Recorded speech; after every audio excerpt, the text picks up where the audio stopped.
The storm was not just passing through Ohio, it was unleashing a biblical fury upon the earth, turning the desolate wasteland behind the old industrial cemetery into a quagmire of freezing mud and darkness. The sky was a bruising purple, torn apart every few seconds by jagged bolts of lightning that illuminated the rusted barbed wire fence surrounding the lot. In this forgotten corner of the world, hidden from the prying eyes of the main road, a scene of unspeakable cruelty was unfolding. The wind howled like a banshee, but it couldn't drown out the sickening sound of metal clashing against flesh or the muffled, suffocating cries of the innocent. It was a night where the devil himself seemed to be walking the earth, wearing the shape of a human being. In the center of this nightmare stood a woman, her face twisted into a mask of pure, cold hatred. She wore a heavy raincoat that gleamed under the lightning, protecting her from the elements. But nothing could protect her soul from the sin she was committing. She wasn't just abandoning a dog, she was punishing it for existing. With a heavy hand, she struck the animal's muzzle, shouting curses that were lost to the thunder. She moved with a terrifying efficiency, devoid of hesitation or remorse. To her, this wasn't a living creature with a beating heart. It was just trash to be discarded before she returned to her warm, comfortable life. The abstract villain here was not just the storm, but the terrifying capability of a human to shut off their conscience completely.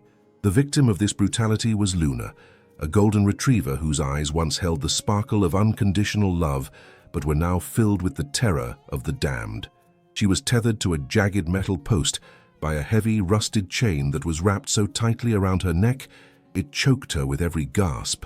Blood trickled down her golden snout where the woman had struck her, mixing with the freezing rain. But Luna didn't growl. She didn't snap. In a display of heartbreaking submission, she pressed her belly into the mud and lowered her head, closing her eyes as if offering a final prayer. She wasn't asking for her own life. She was silently begging the heavens to spare the tiny lives beside her. At the woman's feet lay a black, heavy-duty trash bag, the kind used for industrial waste. But this bag was moving. Inside, 4 newborn puppies were writhing in a frantic, tangled panic, clawing at the thick plastic that was cutting off their oxygen. The woman had tied the knot with a cruel tightness, sealing their fate. Luna could hear their muffled squeaks, the sound of her babies slowly suffocating just inches away from her nose. She strained against the chain, letting out a high-pitched whine that was so full of agony it would have shattered glass. It was the sound of a mother forced to watch the murder of her children, paralyzed by iron and human malice. If you can feel Luna's heartbreak and believe that animal abusers face a higher justice, please subscribe to our channel right now. Join our mission to be the voice for the voiceless. Your subscription is a prayer for their survival. Just a mile away on the main highway, Officer Thompson was nearing the end of a long, exhausting shift. He was a veteran cop, a man with hands the size of shovels and a heart that had seen too much darkness but never lost its light. He kept a worn leather Bible on the center console of his cruiser, his anchor in a chaotic world. As he drove through the deluge, the wipers fighting a losing battle against the rain, he felt a sudden, inexplicable pull in his gut. He called it the voice of the Holy Spirit, an intuition that had saved his life more than once. He slowed down as he passed the overgrown entrance to the cemetery service road. Something told him to turn. Logic said, go home to his family. His spirit said, turn now. Thompson swung the heavy cruiser around, tires crunching on the gravel, and headed down the dead-end path toward the industrial lot. The darkness was absolute, swallowing the beams of his headlights until suddenly they caught the reflection of a red SUV parked illegally near the fence. His instincts screamed, trouble. He didn't know what he was walking into, but he gripped the steering wheel tighter, his knuckles turning white. As he pulled closer, he hit the button for the mounted spotlight. The beam cut through the rain like a sword of justice, landing directly on the woman just as she raised her hand for another strike. The effect was instantaneous. The woman froze, blinded by the sudden intense light, her arms suspended in the air like a statue of guilt. Panic washed over her face, not the regret of what she was doing, but the fear of being caught. Luna, seeing the brilliant light, didn't cower. She lifted her head, her wet fur illuminated like a halo. She didn't know it was the police. She thought it was an angel. She let out a long, piercing howl, a sound that carried all her remaining hope across the muddy distance. It was a signal to the hero. "We are here. Please hurry." Officer Thompson slammed the gearshift into park and threw open his door, stepping out into the freezing slush. The wind whipped his uniform and the rain stung his face, but he didn't feel the cold. He felt a surge of righteous adrenaline. He saw the chain. He saw the blood on the dog's face. And then he saw the black bag at the woman's feet, jumping erratically in the mud. The realization hit him, with the force of a physical blow. "Hey, step away from the animal!" he roared, his voice booming over the thunder. He wasn't just an officer of the law in that moment. He was a guardian standing between a monster and the innocent. The woman looked frantically between the cop and her car, the fight-or-flight instinct kicking in. She took a step toward the driver's side door, clearly intending to leave the evidence and the lives behind in the mud. But Thompson was already moving, his boots pounding the wet earth, his hand hovering near his taser. He saw the bag twitch violently and then go still for a terrifying second before twitching again. The popcorn sound of small bodies hitting the plastic interior echoed in his ears. He knew, with a sickening certainty, that he wasn't just dealing with an assault. He was dealing with an active killing. The clock wasn't ticking in minutes. It was ticking in seconds. Luna sensed the shift in power. She began to pull at the chain with renewed vigor, ignoring the choking sensation, trying to drag herself toward the bag. Her eyes locked onto Thompson's, pleading with a depth of emotion that no human language could translate. "The bag!" her gaze screamed. "Forget her. Open the bag." Thompson had to make a split-second decision: chase the criminal or save the victims. He looked at the woman, then at the suffocating bag. His heart made the choice before his brain could catch up. He couldn't let those lights go out. The puppies are running out of air and the villain is trying to escape. This is the moment of truth. If you believe God sends angels in uniform, hit that like button right now. Let's pray. Officer Thompson makes the right choice. May God bless everyone who loves animals. Officer Thompson made the hardest choice of his career in a split second. As the woman scrambled through the slippery mud, trying to flee toward the dark woods behind the lot, Thompson didn't chase her. He dropped to his knees in the freezing slush. His uniform instantly soaked and grabbed the black trash bag. The knot was pulled so tight it was fused together, a testament to the woman's determination to end these lives. The bag felt terrifyingly still under his hands. There was no more popping sound, no more wiggling. The abstract villain of suffocation had likely already won, stealing the last breath from the tiny lungs inside. Thompson's heart hammered against his ribs as he realized he might be holding a graveyard in his hands. He fumbled for the tactical knife on his belt, his fingers stiff and clumsy from the biting cold. This was a surgical operation performed with a blunt instrument in the middle of a hurricane. He had to slice through the heavy-duty plastic without nicking the fragile bodies pressed against the sides. Luna was going berserk at the end of her chain, lunging toward him, her bark a mixture of aggression and pure panic. She didn't know he was trying to help. She only saw a man with a knife near. Her babies. "I've got them, girl, I've got them!" Thompson shouted, trying to cut through her hysteria with his commanding voice, but the wind tore his words away. With a prayer on his lips, Thompson hooked the blade under a fold of plastic and pulled upward. The bag ripped open with a sickening tear, releasing a puff of stale, warm air that smelled of wet fur and fear. The beam of his flashlight revealed a heartbreaking pile of 4 puppies, tangled together like wet yarn. They were limp, their tongues lolling out, their gums turning a terrifying shade of blue. They looked like discarded toys, not living creatures. Thompson felt a lump form in his throat the size of a golf ball. "No, no, no," he whispered. "Not on my watch." He quickly scooped them out of the plastic coffin and laid them on his waterproof jacket, exposing them to the fresh, albeit freezing, air. The smallest puppy, a male with a white patch on his chest, was completely unresponsive. Thompson didn't hesitate. He began performing CPR using just his thumb and forefinger, compressing the tiny chest with a gentle rhythm. 1, 2, 3, breathe.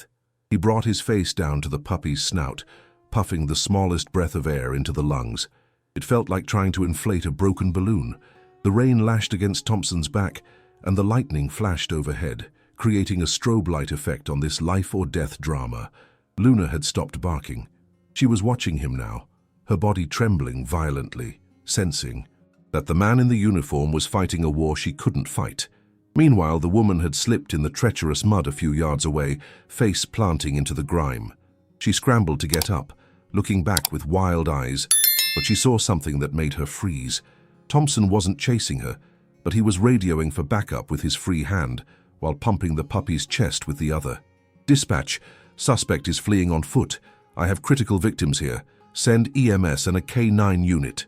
His voice was calm, deadly serious, and promised retribution. The woman realized she wasn't just running from a cop. She was running from a force of nature. But Thompson's focus snapped right back to the dying puppy. It had been 30 seconds. Still no movement. The almost failure moment hung heavy in the air. Thompson felt a wave of despair. The puppy was cold, limp, and lifeless. It seemed the rescue had come too late. He looked at Luna, and her eyes were filled with such profound sorrow it broke him. "Come on, little buddy." Thompson gritted his teeth, tears mixing with the rain on his face. "Fight! You have to fight." He gave a slightly harder compression and a stronger breath, defying the medical odds, defying the storm, defying death itself. He refused to accept that evil would win tonight. He rubbed the puppy's body vigorously, trying to generate friction, trying to spark a fire in the cold ash. Then, a miracle happened. A tiny, jerky spasm shot through the puppy's hind leg. Thompson froze, watching intently. The puppy's mouth opened and a sharp, ragged gasp sucked in the cold night air. Cough. Squeak. The sound was faint, but to Thompson, it was louder than the thunder. The puppy shook its head, letting out a high-pitched cry of indignation. Immediately, the other 3 puppies began to squirm and whimper in response to their brother's voice. Life was rippling back into the pile. Luna let out a low, deeply relieved woof, her tail giving a single, hesitant thump. Against the mud. They were alive. But the mission wasn't over. The puppies were safe for the moment, huddled in Thompson's jacket, but Luna was still a prisoner. The chain around her neck was short and cruel, holding her in the mud. Thompson stood up, his knees cracking, and approached the mother dog. This was the moment of resistance. Luna flinched as he reached out, her past trauma screaming that human hands only meant pain. She bared her teeth slightly, a defensive reflex. She wanted to go, to her babies, but she was terrified of the man who held them.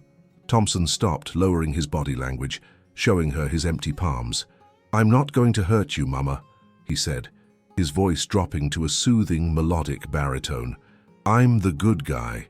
He moved slowly, ignoring the rain soaking him to the bone. He needed to gain her trust to get close enough to the chain. He reached into his pocket and pulled out a protein bar he kept for emergencies, breaking off a piece. He tossed it gently, toward her. Luna sniffed it, hungry but wary. She looked at the food, then at Thompson, then at her puppies. Slowly, painfully, she crawled forward, stretching the chain to its limit, and took the food. It was the olive branch. Thompson seized the opportunity. He moved in, his hand gently touching the top of her head. Luna stiffened, every muscle in her body tense, waiting for the blow. When it didn't come, when instead she felt a warm, reassuring scratch behind her ears, she exhaled a breath she seemed to have been holding for years. She leaned into his hand, her eyes closing. Thompson quickly examined the collar. It was embedded in her skin, locked with a heavy-duty padlock. His knife wouldn't cut this. He needed the jaws of life equivalent for a chain. "Hold on, girl," he whispered. "I'll be right back." He sprinted to his cruiser, sliding in the mud, and threw open the trunk. He grabbed the massive red bolt cutters, a tool designed to snap through hardened steel. As he ran back, he saw the blue lights of backup cruisers flashing in the distance, coming down the service road. The cavalry was arriving. The woman, seeing the lights, collapsed in the mud, defeated. Her escape was cut short by the mud she had forced these animals to live in. Poetic justice at its finest. But Thompson didn't even look at her. His eyes were fixed on the silver chain that bound Luna to her hell. He positioned the jaws of the bolt cutters around the thickest link of the chain, right near the post. He grunted with exertion, the veins in his neck bulging as he applied pressure to the long handles. The metal resisted, groaning under the force. It was a physical battle between the cold steel of captivity and the warm strength of liberation. Snap! The sound rang out like a gunshot. The chain fell away, dead and heavy in the mud. Luna was free. She didn't bolt for the woods. She didn't run away. She ran straight to Thompson. She didn't care about the rain or the mud. She pressed her wet body against his legs, burying her face in his jacket where her puppies were sleeping. She licked the puppies frantically, checking each one, and then, in a gesture that would melt the hardest heart, she licked Officer Thompson's hand. It was a surrender of gratitude. She was cold, she was injured, and she was exhausted, but she was no longer a victim. She was a survivor. Thompson wrapped his arms around her neck, hugging her tight, feeling the rapid beat of her heart slowing down to match his. The backup officers rushed onto the scene, guns drawn on the woman, but they lowered them when they saw the tableau in the center of the lot. A rugged cop, covered in mud, holding a family of dogs in the middle of a storm. Thompson looked up at his partner, tears streaming down his face, and simply nodded. "They made it," he choked out. "We got them all." The physical danger was over, but as the adrenaline faded, the reality of their condition set in. They were freezing, starving, and the mother was bleeding.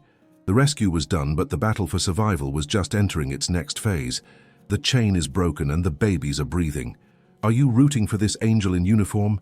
Your like helps us share more stories of justice. Subscribe to support our mission.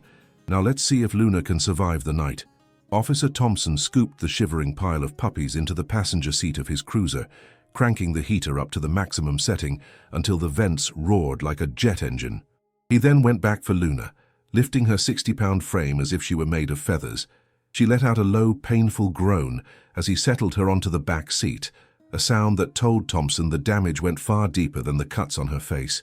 The interior of the police car, usually a place of sterile authority, was instantly transformed into a muddy, chaotic ambulance. Thompson slammed the door, shutting out the storm, and for the first time that night, the silence of safety enveloped them. But, looking at Luna's pale gums in the rearview mirror, he knew the silence was deceptive. He flipped on the sirens not to chase a criminal, but to clear a path for a queen. The cruiser tore down the rain-slicked highway, hydroplaning slightly on the turns, but Thompson's hands were steady. He kept talking to them over his shoulder, his voice a continuous lifeline of reassurance. "Stay with me, Luna. We are almost there.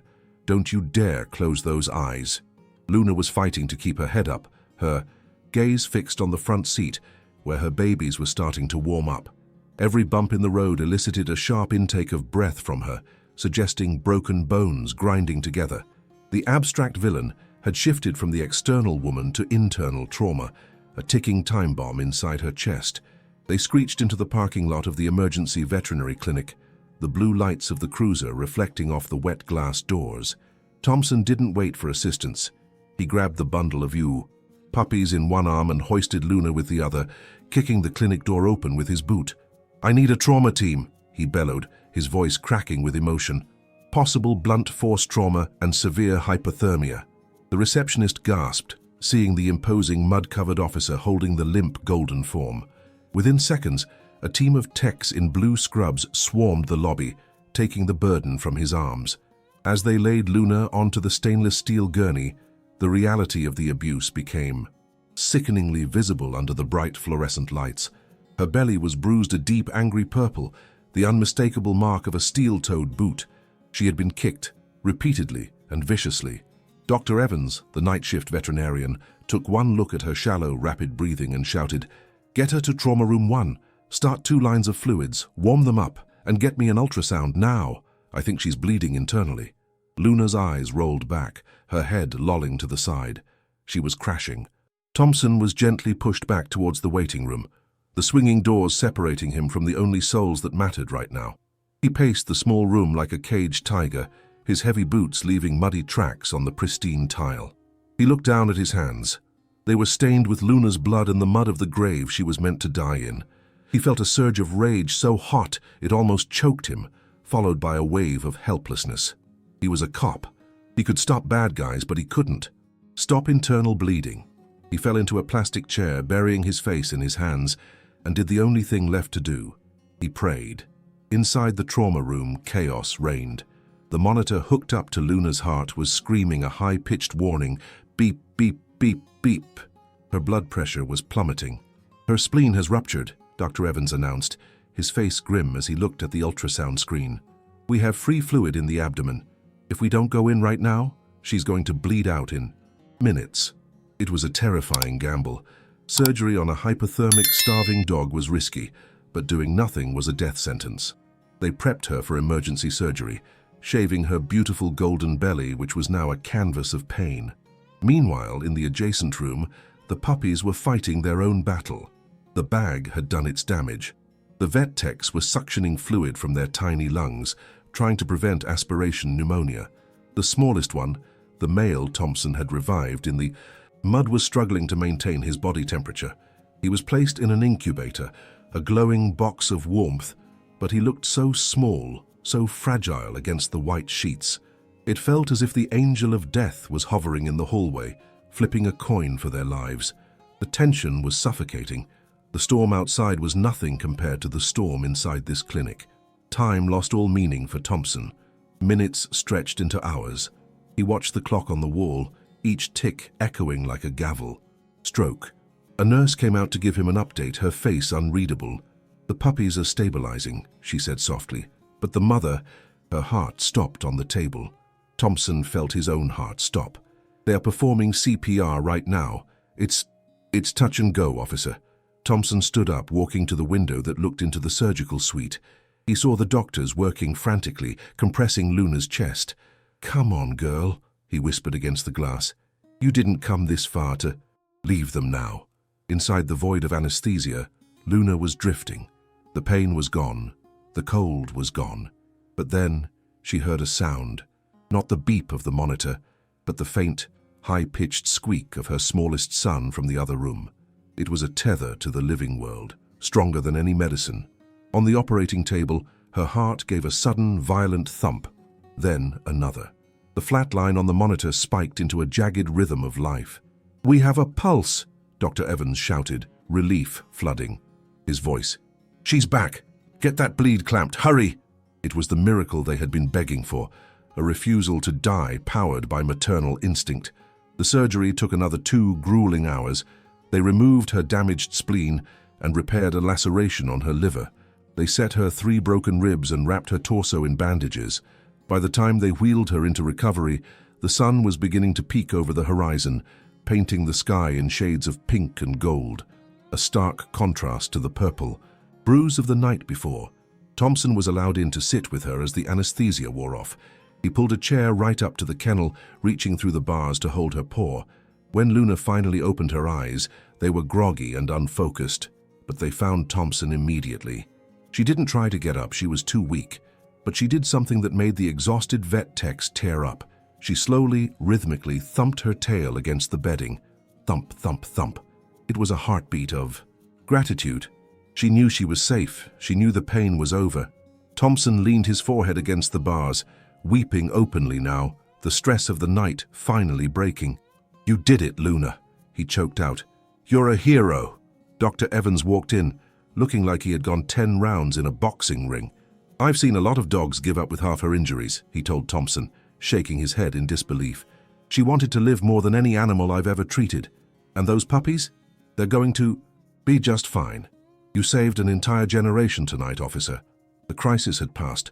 The abstract villain of medical trauma had been defeated by the skill of the doctors and the spirit of the dog. But the victory was fragile. Luna was hooked up to IVs, a drain tube, and oxygen.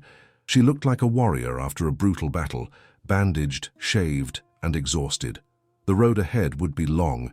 She would need physical therapy to walk properly again, and emotional therapy to trust humans fully, though her bond with Thompson suggested that process had already begun.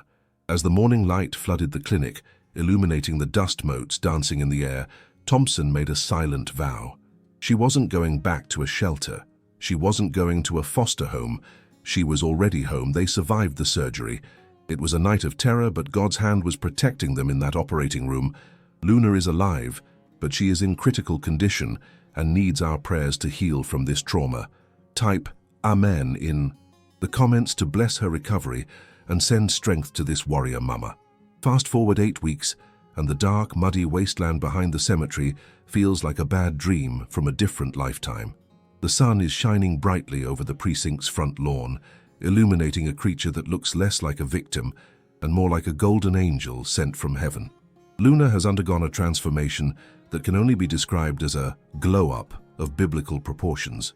Her coat, once matted with blood and freezing mud, has grown back thick, lustrous and soft as silk. It catches the sunlight, shimmering with health and vitality. She walks with a bounce in her step, her head held high, no longer looking at the ground in submission, but scanning the world with bright, curious eyes. This miracle didn't happen overnight. It was the result of weeks of dedicated care and a spa day that marked the turning point of her recovery. The nurses at the clinic, who had fallen in love with her fighting spirit, treated her to a luxurious grooming session once her stitches were removed. They used oatmeal shampoo to soothe her battered skin and gently brushed out the tangles that held the memory of the storm. When she emerged from that bath, fluffy and smelling of vanilla, she looked in the mirror and seemed to realize she was beautiful again. She wasn't trash to be discarded. She was a treasure that had been polished back to perfection. And we cannot forget the Fantastic Four, her puppies. They have grown from suffocating lumps in a trash bag into chaotic, chubby, happy bundles of energy.